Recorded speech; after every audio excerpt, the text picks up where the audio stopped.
C'est un grand jour où la pluie s'est abattue sur la République. C'est comme aujourd'hui, le soleil avait disparu. Beaucoup d'entre vous n'ont pas observé les phénomènes de ces jours-là.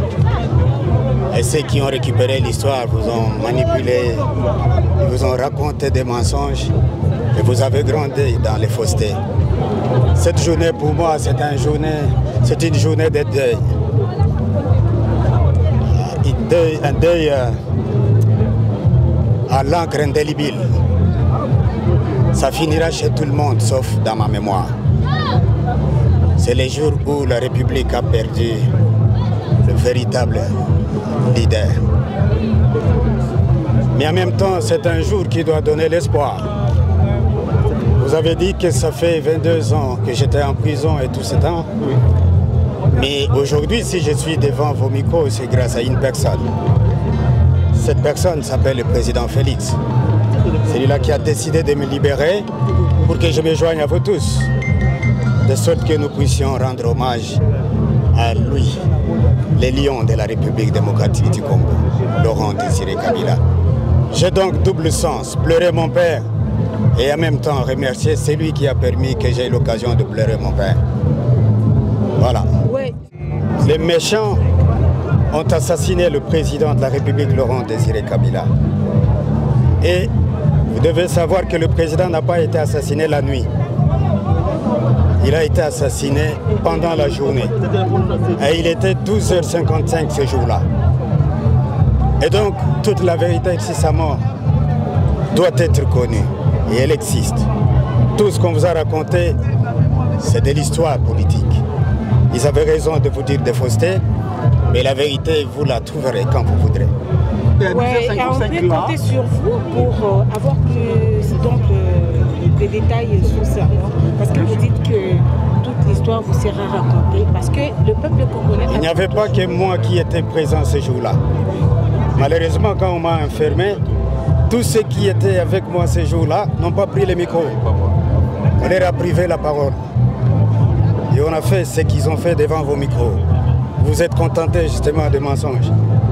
Mais malheureusement, les mensonges ne triomphent pas toujours. Où étiez-vous personnellement ce jour-là, 12h55? J'étais l'agenda du président de la République. J'étais le deuxième cerveau de Laurent Désiré Kabila. Et donc, là où il y a sa tête, son cerveau est là. Quand on est tué là, vous étiez où, au général? Aux environs. J'étais au palais de Mar. Mais je n'étais pas avec lui en face. Il était avec Mota, ils étaient à deux. Vous avez vu l'assassin alors? C'est fini. L'assassin existe, c'était pour les policiers. Oui, non. Comment ça? Les enfants.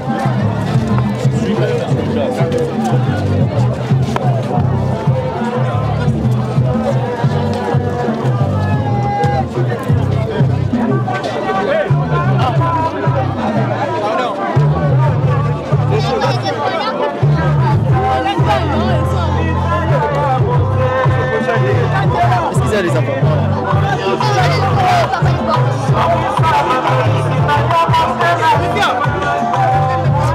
Chef, pardon de...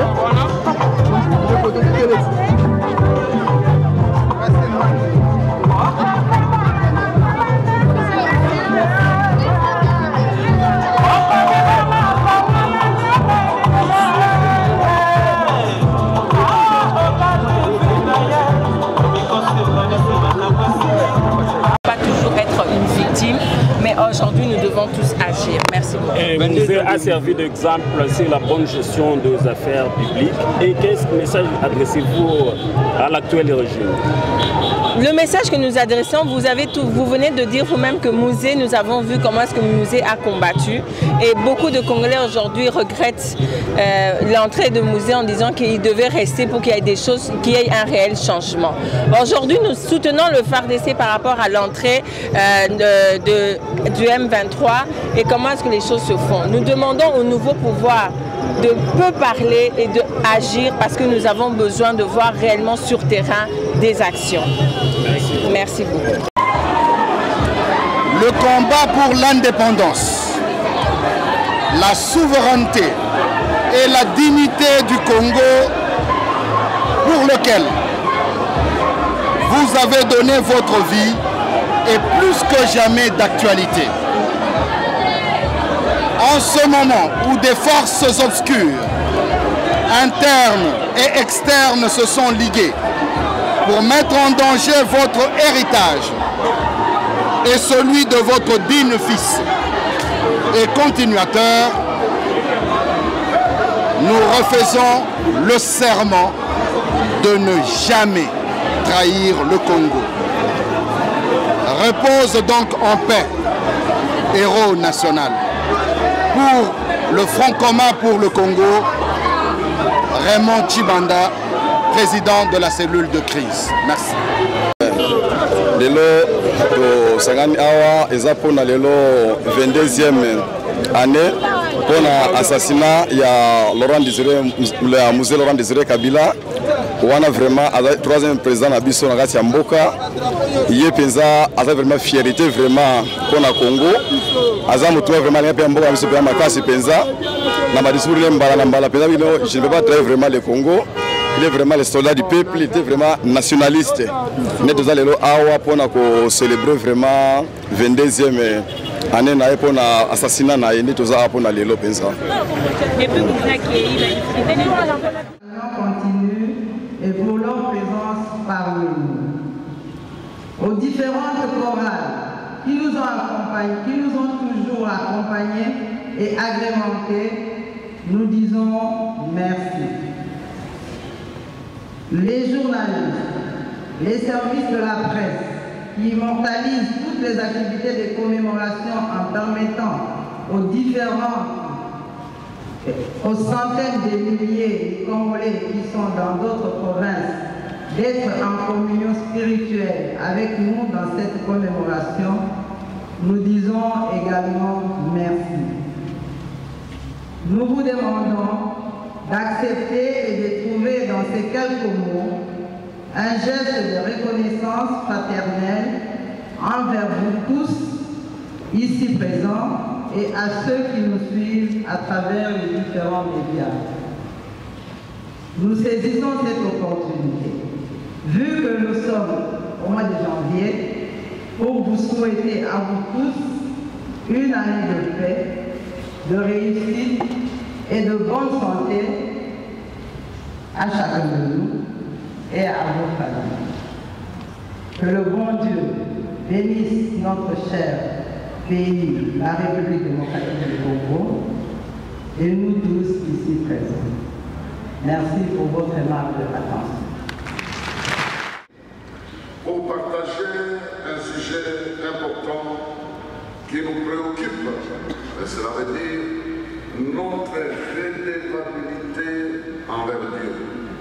Notre redevabilité envers Dieu.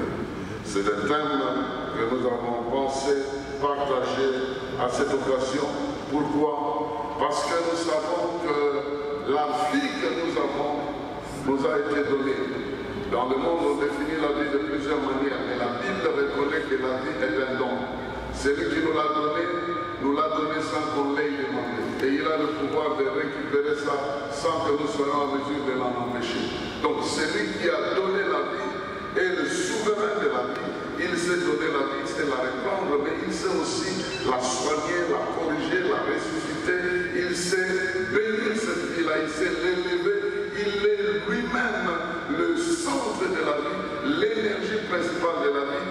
Et lorsqu'il donne la vie, il s'attend à ce que nous puissions répondre à faire des choses que cette vie nous conduit à faire. Donc nous considérons que Dieu étant le créateur de la vie, l'auteur de la vie, le donateur de la vie, fait de sorte que chacun de nous qui a la vie puisse l'amener d'une certaine manière. Mais au fin, plutôt à la fin de notre course, nous allons nous présenter devant celui qui nous a donné la vie et donner le rapport de ce que nous aurons fait de cette vie qu'il nous a donnée. C'est dans ce contexte-là que nous prenons un exemple pathétique et particulier du peuple d'Israël.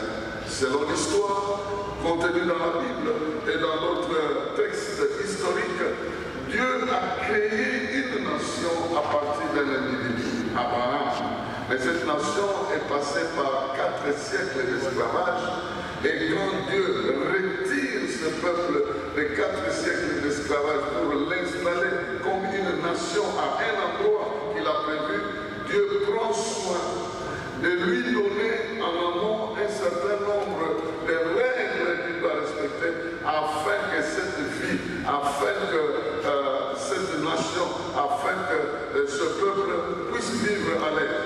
Et je n'ai pas voulu qu'on entre dans les détails de ces lois-là. Vous le connaissez, on les appelle les 10 commandements. Pour tout le peuple, il a donné 10 commandements, mais pour les responsables du peuple, il va donner des particularités afin que le leadership de ce peuple-là, d'un côté, et le peuple lui-même qui adhère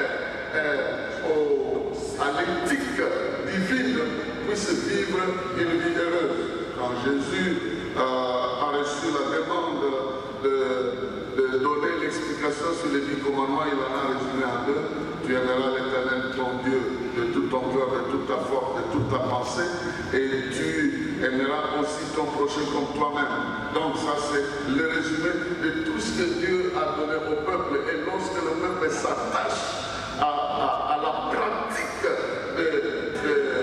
de ces règlements-là, de ces commandements, alors en ce moment-là, le peuple va jouir de la vie. Il a donné les instructions de la vie comme exactement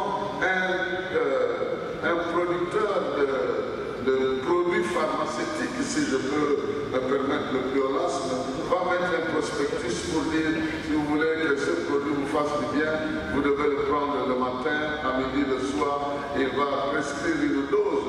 Et si vous respectez la dose, eh bien, le produit vous fera du bien. Si vous ne respectez pas la dose, vous n'allez pas avoir la solution ou le résultat que vous attendez. Dieu aussi, ayant créé l'homme, lui ayant donné la vie, a prescrit un certain nombre de choses que l'homme devait respecter si il tient à vivre heureux. Alors, le texte que nous avons choisi nous ramène dans le schéma d'une sorte de redevabilité devant Dieu que Dieu a placé, non pas simplement sur le peuple, mais sur les responsables du peuple.